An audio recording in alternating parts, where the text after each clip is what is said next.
Good afternoon, everyone. Thank you for joining us today for our Lunch and Learn. It's titled Creating and Maintaining Structure in Your Home. We're so happy to have you all join us today during your lunch hour. While you're grabbing your sandwiches and kind of settling in, I'd like to go over a couple different housekeeping rules. So for educational and quality control, we're going to be recording the Zoom session. And your participation in logging into Zoom, you are consenting to being recorded. So before this session is shared, we will edit to remove all identifying information to protect your privacy.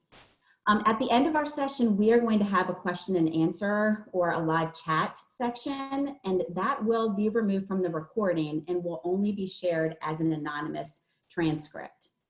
I also want to say that in order to maximize our sound levels in the Zoom meeting, all participant microphones have been muted. So you guys will notice that when you came in, you were muted, and if you unmuted, you probably have been muted again.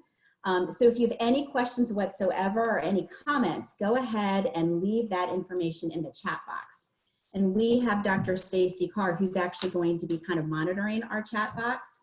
And any questions that you have during this presentation, we're going to do our best to answer them in the live chat question and answer section. So welcome again to those who have just joined us.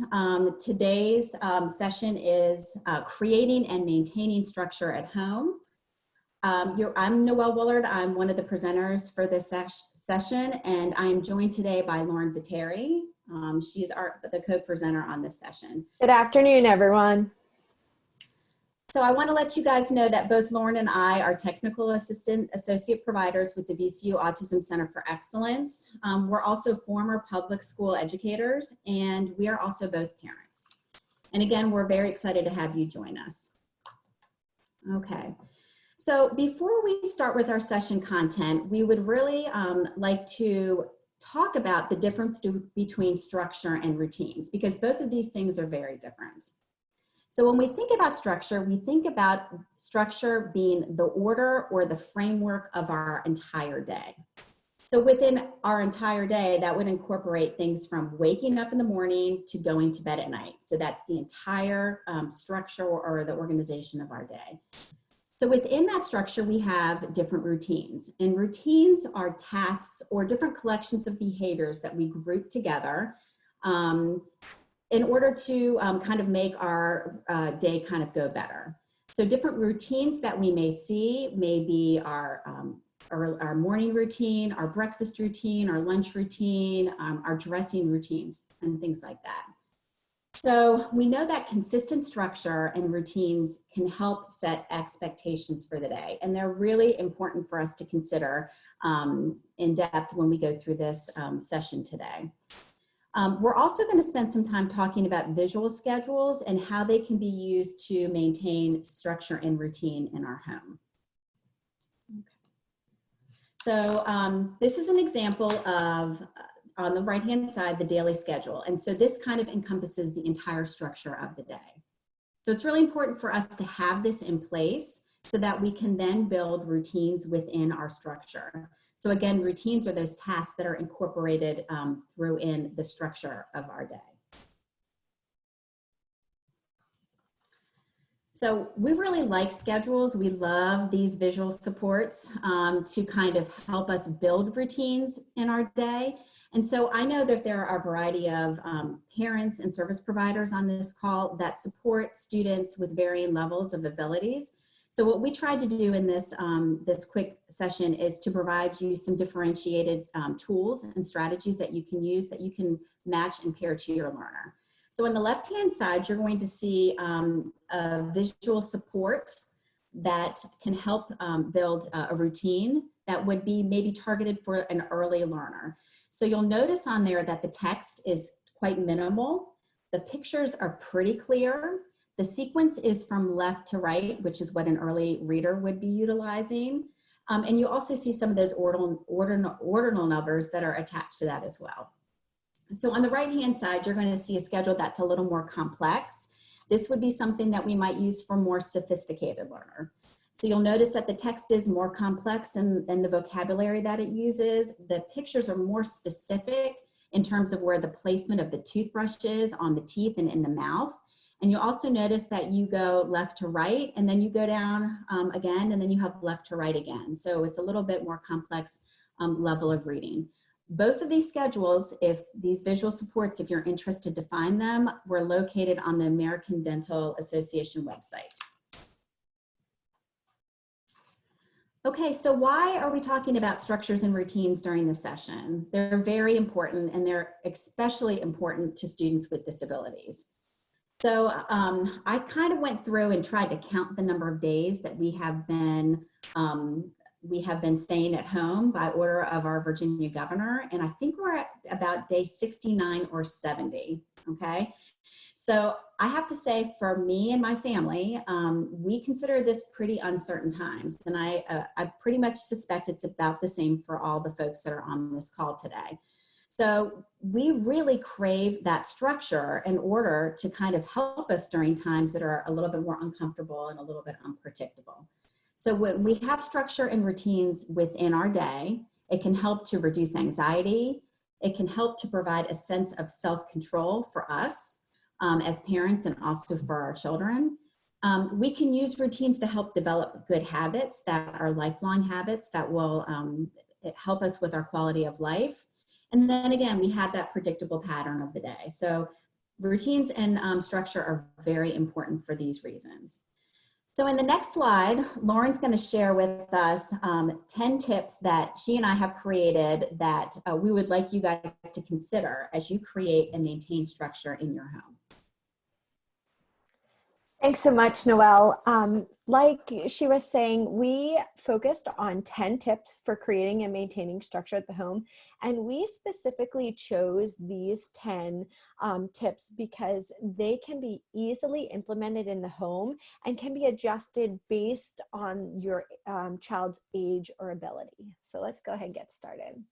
So tip number 1, we want to choose our tasks wisely. So we want to select tasks that are meaningful for the individual and family. We don't want to choose an activity that doesn't benefit the child. We want these tasks in our schedules and in our routines to help the individual learn and grow and help the family. We also want it to be part of the child's repertoire. For example, we wouldn't ask a child to do a multiplication problem if they didn't know how to do addition and subtraction first.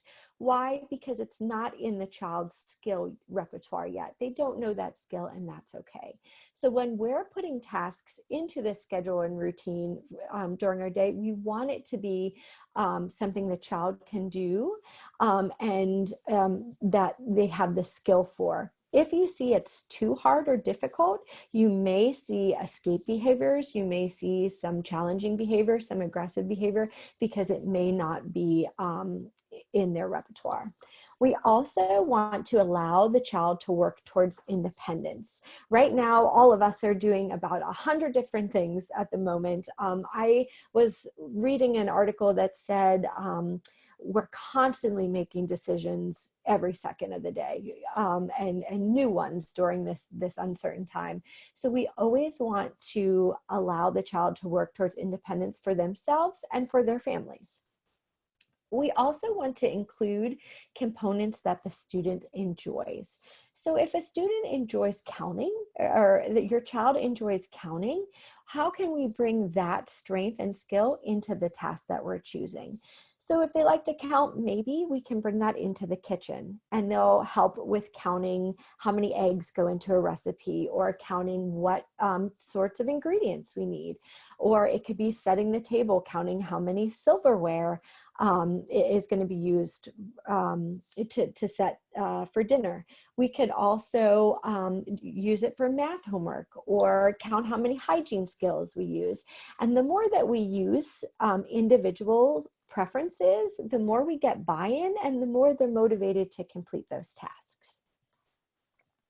So tip number 2, providing choices. Choice-making opportunities are so important for children. It gets them involved in the decision and makes them feel like they have a voice. And we use something called the Premack principle, and it's also known as Grandma's rule or the first then. We've talked about this in previous lunch and learn sessions, but we bring it up again because of the value of it, because it's so important. And a Premack principle is you're always going to start with the non-preferred activity or choice first, and then end on the most preferred choice, and you're saving the best for last. And why we do this is it makes it more enticing to complete the non-preferred activity or choice before we get to what we really want to do. So a first then could be, hey, first we do our English homework, then we have iPad time. Or first And so we also don't want to offer too many choices, as too many choices can be overwhelming. So when we ask a question like, what do you want to do today? There's 100 things that you could do in a day, and that could be overwhelming to anyone, especially children. So I usually say between 3 and 5 choices is usually the average. And then you could say, hey, would you like to watch a movie or go to the park? Would you like to bake some cookies today or play with sidewalk chalk? And you also want to format your choices to fit your child's needs. So what I just did is I offered choices verbally. So I said, would you like to do this or this? Sometimes students with disabilities are not verbal learners. So the more that we can pair it to visuals, the better. It just reinforces what we're saying as well. So maybe it could be a choice board that I'll show you on the next slide, or sometimes it could be the actual object that we're working for. And so here are examples of a couple visuals for providing choices. And this can help you structure your day. This could help with getting routines accomplished. On the green choice board on your left, there's 3 options available. And when you're making choice boards, you don't have to be fancy about it. The simpler, the better. You don't have to reinvent the wheel. This could be on a piece of printer paper or construction paper, and you can write the choice on there if your child is able to read and understand that. You could put a picture that you print out from a Google image or an image that you have. You could put a photograph, or you could put an object, which is the purple picture to the right is an object choice board. So there's bubbles or paint. So when you're setting up your routine, especially if we need to get some academic tasks done, we have to do some functional skills, we have to do some hygiene, we can carry this choice board around and say, okay, first we do this, then you can have this. And which one would you like? And you can appoint or say bubbles or paint. The one at the bottom in the red to your left is something that's just written out. Again, it doesn't have to be fancy. It just sets those expectations, sets those routine. It's a predictable pattern. And lastly, the last visual at the bottom right hand is an app. It's called Choice Board Creator Lite. The Lite version is free, and it's a way to electronically make a choice board. So you could pull it up on your iPad and you could carry that around, so you're not carrying a piece of paper. And again, the Lite version is free. When you're providing choices, it makes sure that you're asking for those choices at appropriate times. Sometimes choices are not available. So if you're going to the doctor for your monthly checkup and you need to get a shot, providing a choice of, hey, do you want to get your shot or not?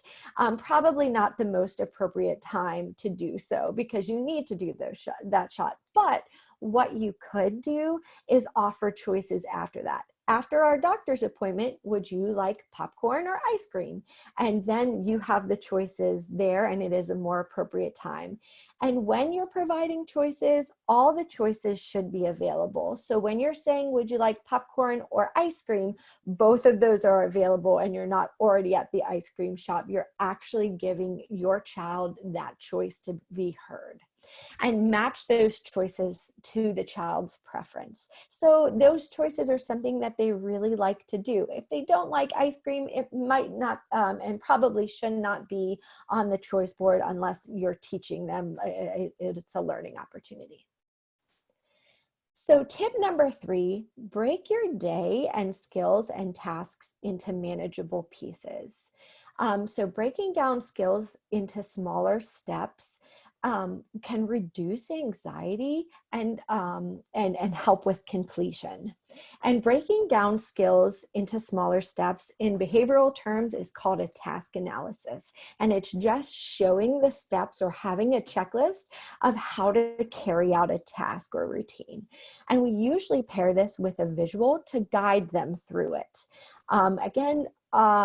Individuals with disabilities tend to be visual learners. So as much as we can pair it with a visual, the better. So then we can reinforce what we're saying. And even if you want to model that skill ahead of time and they can see you do it and walk through the steps as well, that's great too. When you use a visual, you can also track progress as well. So maybe you're doing dishwashing and always on step 5, which maybe is turning off the water. It's not quite there. We know that next time we can be right there to help them and help the child complete that step that's a little difficult for them. Here's some visual examples of the task analysis or the steps. The first one is the hand washing task analysis. It's just the steps on how to clean our hands. And we've seen a bunch of these visuals because it's so relevant in today's pandemic. And so it's current water, turn on the water, put hands in water, put 2 pumps of soap, rub hands together in the water, turn off the water, dry hands. And you can adapt this and edit it to whatever serves your child best. So the one in the middle is color coordinated and color coded. So you can, and it's just pictures that you can print off on cardstock or drawing paper, and each color could be a different skill, and maybe it's the skills they need to complete across the day. So we always know that brushing teeth is green or washing our hands is pink. And with a task analysis on the very right hand side, our faces might be in front of it if we move our faces.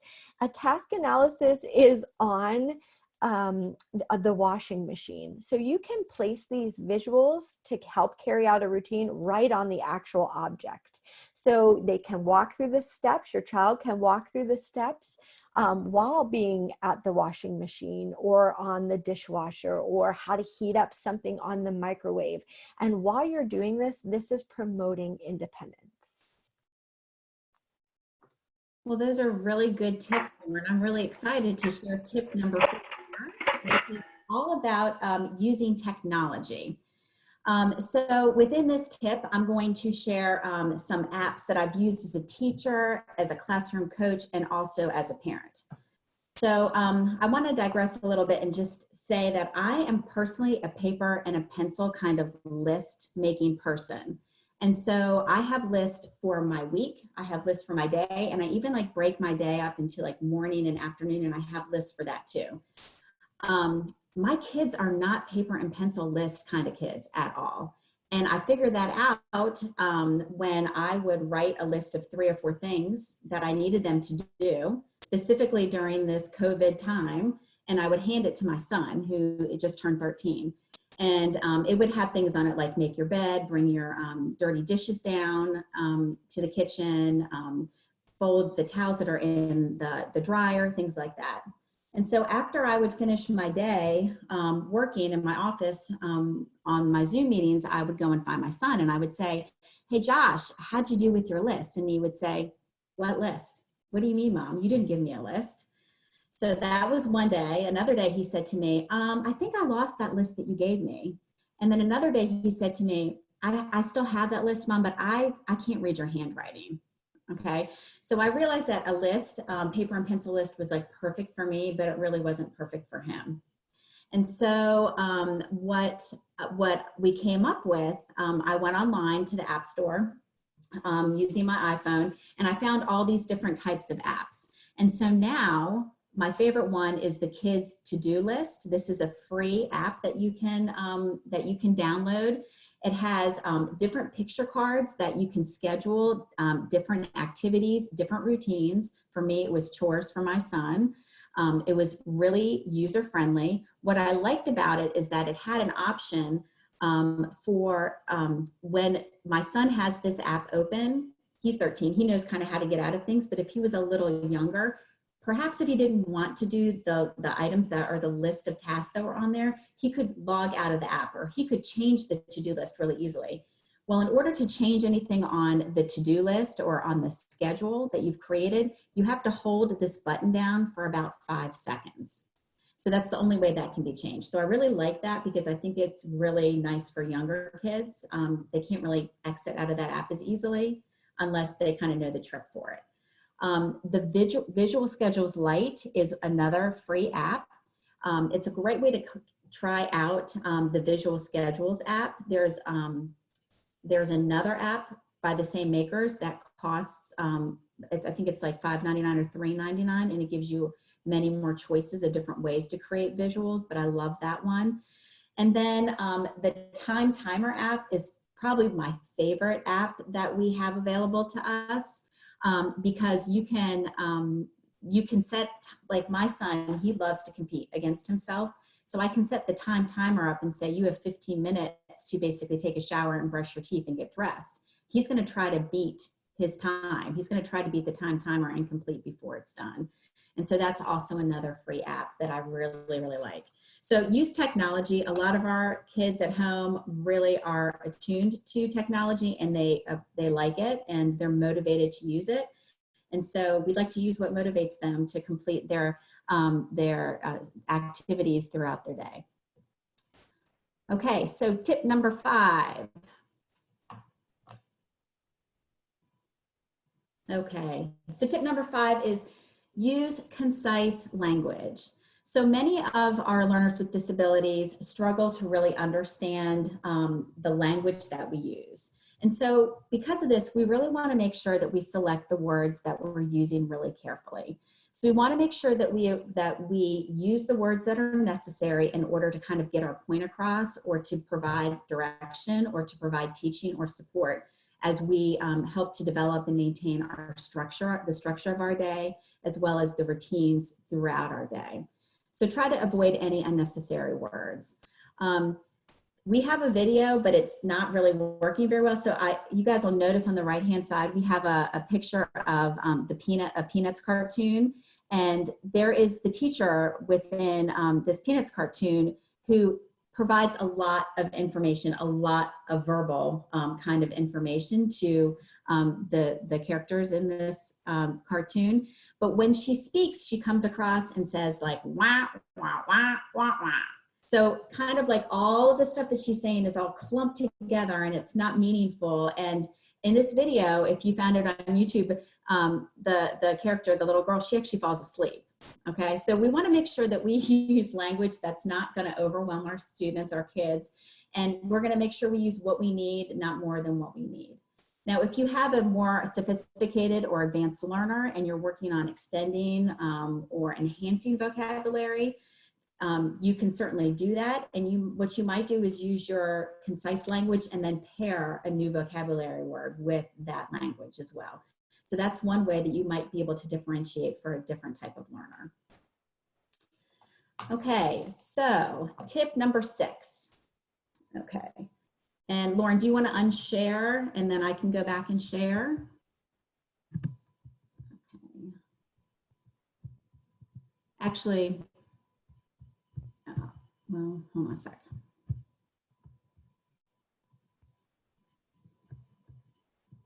I don't actually see that screen right now. Noel, can you see? I pulled it up. Okay. So one of the things, someone in our Lunch and Learn last week shared within the chat that we should really be considering preference assessments or student inventories when we talk about teaching new skills at home. And they were absolutely correct. So one of the things that we want to share with you, which you could easily find if you actually Google a career interest inventory online, is this picture version of an interest survey. So we want to select routines that incorporate things that kids like, okay? So this is really nice because it breaks it down to whether or not you're a realistic person, an investigative person, an artistic person, and there's a second page, a social person, an enterprising person, and a conventional person. And so it gives different things or different jobs that might be matched to each one of these types of personalities or each one of these interests. You know, it's never too early to start talking about post-secondary types of activities for our kids. And so this is a really nice way to introduce that. But it's also a nice way for us to identify some of the things that might be motivating and interesting to our kids while they're home. So let's look at the realistic, the doer. So let's say we have a kid that really enjoys being outside and likes to kind of play in the dirt and likes to maybe plant flowers and things. What are some activities or what are some things or routines that we can build in that utilize some of those aspects if you were actually going to go into a position or a career that involves horticulture? What are those types of things? Maybe you have a kid that really enjoys being around pets. Well, what are some of the routines that we can create or establish that might relate to taking care of pets? You know, brushing a pet. I know we have a lab. She's shedding like crazy. You know, she needs to be brushed constantly. So, I mean, that might be one thing. She also doesn't like her toenails clipped, so we actually have to desensitize her feet by, you know, massaging her feet and her toenails from time to time. So that could be something that could be built into your kid's routine. So look for those things that are really motivating to your child as you think about those routines that you want to build in within the structure of your day. So I want to say that, you know, it's important to know what things our kids want to do, but it's also really important for us to, as a family, look at things that might make our day a little smoother. So I know I mentioned that I spend a lot of time on Zoom meetings and I spend a lot of time in my office because I'm working from home now. My kids are home. I've got 3 teenagers right now. And there was one day, there's actually 3 days in a row that I got off my last meeting and it was about 2:30. And I had been in my office for about 4 or 5 hours straight without a break. And so I came out of my office and I went into my kitchen and I'm going to show you what I saw. I don't know about you guys, but seeing something like this, something that occurred in my kitchen while I was in my office for those 4 or 5 hours did not go over very well with me, okay? And so after I saw this and I kind of had a long conversation with my kids, I realized that as a parent, I probably needed to do a better job of setting up an expectation of something that my kids needed to be doing as part of their routine throughout the day. So while it's not their preference to do the dishes, it is something that has to be done in my house in order to maintain a sense of cleanliness. We have to do dishes. We're cooking all the time at home. It's a chore. It's a thing that has to be done. And so when we consider the things that we want to teach, you take our child's preference into account, but we also take into account the things that will make our day at home, our family, kind of move a little bit more efficiently. Okay, so carrying on with tip number 6, there's 2 different ways that I just wanted to show you that we could focus on washing dishes, okay? So on the left, this is an activity schedule, a picture schedule or a task analysis for washing dishes. This comes from a website called lessonpix, PIX.com. So we shared the same website, the same resource last week, and someone in the chat asked if they had resources that were available to create and individualize your own. And so the answer to that question is yes. It actually is pretty cost effective. It's a $3 monthly subscription, but you can create any type of visual that you choose to create in terms of routines that are built into the structure of your day. It's pretty phenomenal, the amount of resources that they have. But on the left-hand side, you've got your visual support for that. And on the right-hand side, we're going to show just a quick couple seconds of this, but it's a video of video modeling of teaching washing dishes.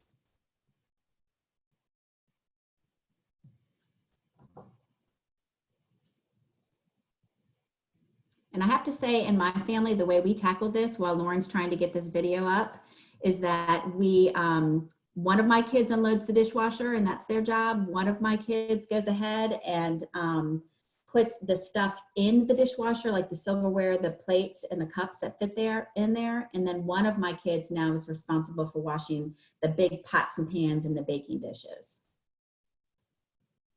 So there's actually sound to this, but we were having problems getting that to come through Zoom. But some learners may not need sound, and they may really just need the visual of the action of washing the dishes. So you can really differentiate to the learner with this. This was found on YouTube. You can find a lot of these video modeling examples for everyday tasks for free on YouTube. So thank you, Lauren, that's great. Okay, so we're gonna move on to tip number 7, which is to incorporate some self-monitoring. So this is one example of what self-monitoring might look like for a set of different tasks within a routine. So Lauren talked about the PREMAC principle. So having a child do something maybe that's less preferred, and then having access, or the next task would be something that is preferred, and vice versa. So we would do that with grandma's rule. So the schedule that Lauren was showing, the activities that were in yellow were actually the activities that you have to do, okay? And there may not be ones that you like, but the activities that were in blue are activities that you enjoy doing. So that's where you could build some of the choice in within the day. What I like about this, it's a checklist, you know, it tells the kid, our children, like what to do, but it also has an opportunity, a place for them to check off when they've completed that task. So there can be an opportunity for conversation at the end of the day or the end of the list of tasks, where you say, okay, you finished, let's see, you finished showering and hygiene, but you didn't finish walking the dog. Is there something that we need to talk about with walking the dog? Or is there a task that you would rather do instead? So it gives us an opportunity to have conversations at the end of a series of tasks.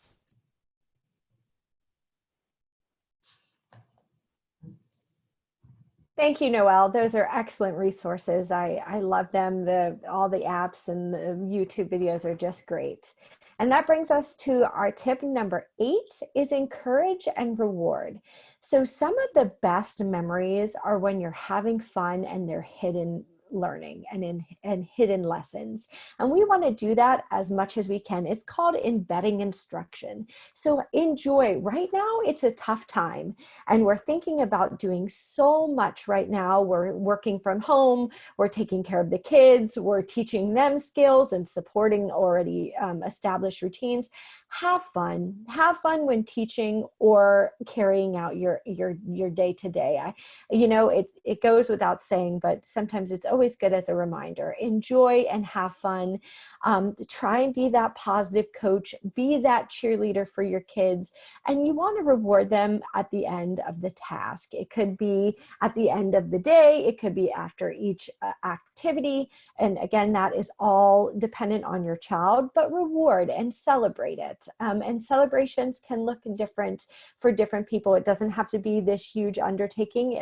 It could be just even verbally praising, high fives.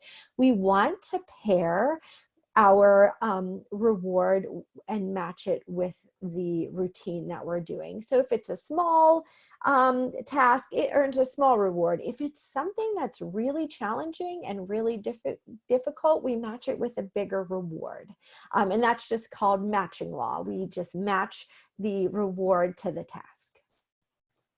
Tip number 9, I have to say, I personally think is my favorite, because in a time that is so disruptive, organization can help ease anxiety and help people feel in control of their days, especially because sometimes we're like, what day is it? How do we do that? And how we get back into reality, how we come to terms with kind of an ever-changing situation, is to put systems and systematic and organizations in place. So when we're teaching a skill, make sure materials are easily accessible. So if your child is working on some academic work that he's gotten from school, make sure he has a pencil box or scissors close by, so we're not wasting time looking all over for it. Then you might see challenging behaviors, you might see some procrastination. Everything is right there, and it can be a smooth transition into the next task or activity. And you want to make sure routines are predictable. When you have predictable routines, again, it can ease anxiety and it can increase participation. And creating a designated work area is also important. And I think a lot of us do that already. Now that our kitchen tables have now become our cubicles and office spaces, or our dining room table is now our students' desk, locker, gym locker, you know, but if we designate work areas, then we're setting the stage for, this is when I come here, it signifies I'm doing this. And there's something called a structured work system, which we'll look on the next slide. It's just a fancy word and a behavioral term for organizing your work area. And you can do that with a to-do and finish bin, but use items from home. I was working with a parent the other day where we had a to-do and finished bin with cereal boxes. We cut it out and we put a Post-it. So get creative, have your kids join you. You don't have to go out and buy it. There's everything at home that you could use. So here's an example of a structured work system, or how to organize some tasks and throughout your day. So on the left, there's folders. It's 1, 2, and 3. So this is how maybe your child who's high functioning completes their academic work. Maybe the color code means yellow is math, maybe orange is history, and green is science. And inside, you always work left to right, and the to-do items are in the left and the finished are on the right. So you take that out, complete it, and put it in the finished. And we really want to promote independence here, because our child can do that. They know where to go. No matter what is in the folder, you can complete it. It's done the same way. Or maybe the color codes could be morning, afternoon, and night tasks. Or maybe the yellow could be functional, the orange could be academic, and the green could be social skills. So the nice thing is this system can be used for a variety of different individuals in a variety of different ways. And even in one, you can have one item, you could have 15 items to do, you could have just one problem. You can adapt and adjust as needed. Here's another example of these designated work areas, these structured work systems. So to your left is an old sock bin, and 1, 2, and 3 is on there. And this is nice because it doesn't only fit paper, it can fit items and activities. So we start with always 1 is, you start with 1, then you move to 2, then you move to 3. It takes up a small amount of space, but you could even put puzzles in there, different activities for younger kids. And this gives you as a family member time to maybe cook dinner, clean the dishes, and this can become an independent task. A word of caution though, what we put in here, we want our child to be able to do it relatively independently, so they can complete it on their own. And the picture in the middle and to your right side, they're shoe boxes with Post-it notes, and it's to do and finished. It could be paper in here, it could be items or activities, but always, if it's academic time, it's always in the to do, and you move to the finish, and usually it goes right to left, I'm sorry, left to right, and that because that's how we read. So just following that consistency. And these can be movable too. So if you need to go to grandma's house or something, you could carry these with you. Also, when you're organizing, think about those designated workspaces or designated area. Maybe there's a reading nook. Maybe you have set up a little kid cubicle. They can put their picture on it. They can put their name. They can decorate it like mom or dad or family member's office.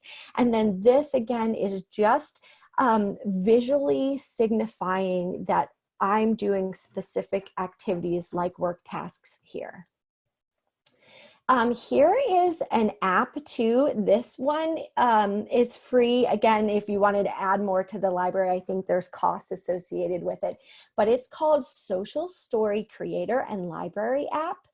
And what you can do is you can create social stories telling, hey, this is my new office. Hey, mommy and daddy's new office is the dining room table or is the couch. Or your new workspace is going to be in your reading nook. And you can create these or use the ones on their library and adjust to your schedule. I really like this app. And finally, we've come to our last tip. Thank you for being a great audience. We hope you found this helpful. Our last tip is to plan for independence, and we've embedded this tip throughout the whole presentation, but our goal is to really have children learn on their own. And this is a wonderful time to be around and proximity for assistance, but let them flourish. Let them try to do these tasks and skills on their own. As the child learns, decrease your assistance. Maybe take a couple steps back. Maybe walk into the kitchen while they're carrying out their hygiene routine. And we want to avoid over prompting, so over assisting, especially with verbal prompts. Sometimes it just happens naturally. We talk because we know so much has to get done. But what happens is our child then relies upon that. It becomes dependent, and that's called prompt dependency. So even though we know there's a lot of stuff going on, be aware of how many times you're saying it, because we don't want that child to rely on your help. We want them to be able to hear it their first or second time and be able to complete it. Thanks, Lauren. I think tip number 10 is possibly my favorite because I think it's something that we need to start thinking about before we even determine what routines we want to actually focus on. So thinking about teaching skills to independence is incredibly important. And when we get to that point, we know that we've actually achieved our goal. So super. Okay, so it's about that time where we're going to wrap up. So just to summarize what we've talked about today, we talked about the difference between structure and routine. So structure encompasses the entire day, the entire schedule of your day, and routines are the chunks of behaviors or different things that we do that kind of fit in with the structure of our day. I do want to say, for those of you who are parents on this Zoom call, make sure that when you set up your daily structure or when you make changes to it, changes are made because they best match your family. Don't make a change to your structure because someone's suggesting that you do it. Make a change to your structure because it's going to make your day go better and make your family unit work more cohesively. I would also encourage you to focus on one new routine at a time. I know that when I'm focusing on the dishwashing routine with my kids, I just focused on that. I wasn't worried about making sure that they were learning how to vacuum or fold the towels appropriately. I focused on one thing at a time so that I could reward them and encourage them on that. And also the last thing, make sure that you're having fun when you're establishing new routines at home. You can certainly make sure that they're functional, but making them fun is really important as well. We want to make sure our kids are motivated and ready to go. Some additional resources that we wanted to make you aware of on the next slide. Certainly our VCUautismcenter.org website would be an excellent place to go. You'll notice when you go to that website, we have on our front page many, many, many COVID-19 resources. And I have to say, on a daily or weekly basis, we're adding new resources to that page as needs arise. We're being very sensitive to the CDC recommendations that are coming out, and we're trying to create tools that teachers and families can use to support kids as they're transitioning back into school. So I would encourage you to check that out. For those of you who are teachers and who are looking for CEUs, there are many, many free online courses that are available there. We also have a free online course that is tailored to parents called the Parent Playbook. So you can check those out on our website. Our free visuals, we have Due to Learn, and then there were also other free visuals and resources that were built into each of the PowerPoint slides. So at this point, we are going to shift over to our live chat. And this would be an opportunity for any of you to ask any questions that you might have of us, and we'll do our best to answer them. In addition, we're going to throw up a poll right now, specifically asking you, how did we do with this session? Did we provide information that was useful? And we're going to also get a little bit more information about who you guys are as participants as well. So in the live chat, you can ask any questions. We'd also be really, really interested to know of any other topics that you would like to hear about in the future. So Noel and Lauren, someone mentioned that Victories in Autism has great free visuals also, and many routines and schedules. So that's a nice resource to share as well. Thank you. Great, thank you. There are so many resources available out, and don't recreate the wheel if you don't need to. Yep. Another comment was expanding on choices. It might be good to cover that for the SHOT, non-preferred activity. You can offer choices of where to sit when getting the shot, or do you want the shot in 1 minute or 2 minutes? You can still offer choices to provide control during non-preferred situations, which can improve compliance. What a great suggestion, Angela. Thank you. Nice. Sounds like it's that suggestion was someone who's been in that situation before. Absolutely. And for everyone who's on here, please know that this information, this Lunch and Learn will be archived and on our website. There's been several requests for the PowerPoint, so we'll look at having a link to that as well for this session as well as the previous sessions.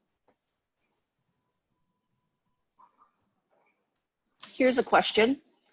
My son is a gamer. I am struggling with finding other rewards that motivate him, but I want to decrease his screen time. What suggestions do you have to help reward him without screen time? Well, I'm going to say that I have a 13-year-old at home who particularly enjoys his screen time. And I've really struggled to kind of limit that because there's not a lot of things that he finds enjoyable at home. He's not a kid that likes to sit down and read a book like I am. So when he's not on the iPad or on his PlayStation, typically he wants to come down and interact with me. So I have to find that I have time to interact with him as well in order to kind of make that work. So what we have done is that he has a set of tasks that he has to do that are school tasks or chore tasks that he has to do at home. And then he does have time on his electronic device, but we limit it, and we do use the time timer with that. And so, you know, and then he comes off and then we do something together, or he does something else outside or with one of his siblings. And then he typically does go back to his gaming device. You know, it's hard for me at times because I wish that I could find other things that are motivating to him. But when I compare him to other of his same age peers, that's what all kids his age seem to be doing.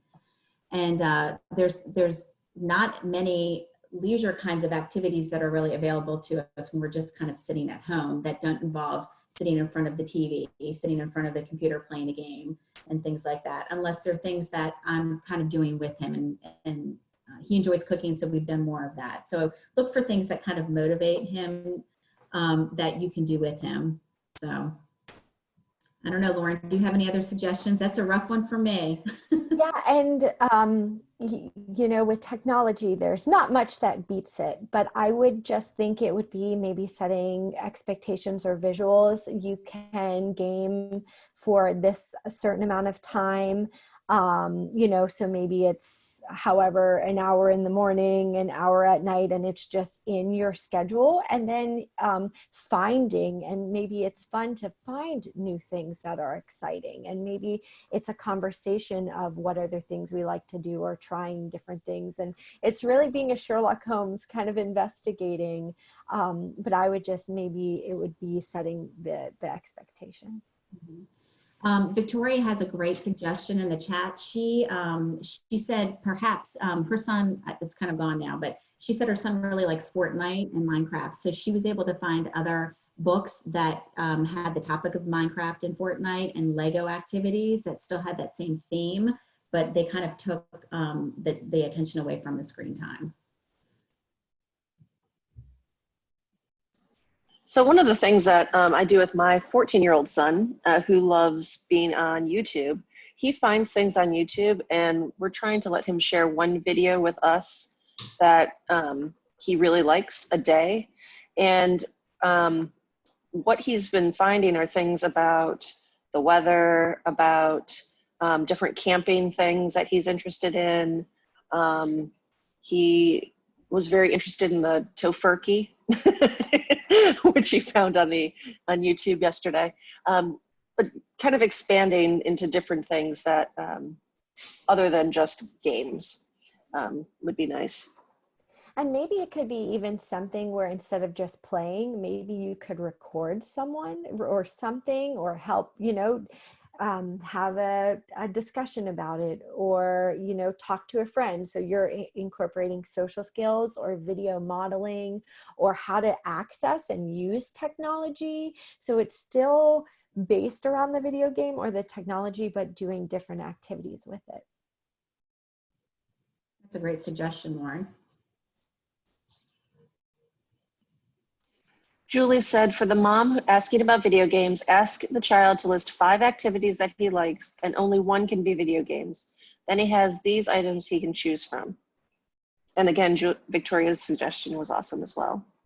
That's great. And then someone said, I push my child to do progressive screen time, like writing, looking for scholarships, create video games, cybersecurity, etc. I like that as well. That is great. Hi, I am a teacher. Parents can ask their child's teachers and caregivers for scheduling suggestions, rewards, and resources. They may have more specific insight for their children. Challenge your teens in board games and card games. I love the YouTube sharing idea.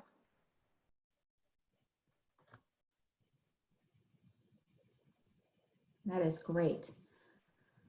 Okay, so on our next slide, we are going to share with you our next week's Lunch and Learn topic.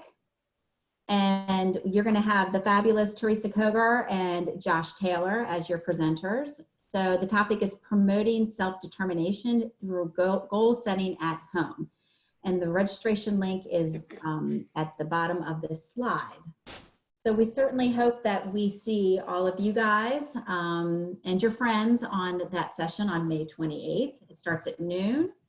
And it would be fabulous if you guys were able to join us for all of our Lunch and Learns. We are working right now to actually come up with topics and presenters for Lunch and Learns throughout the summer months.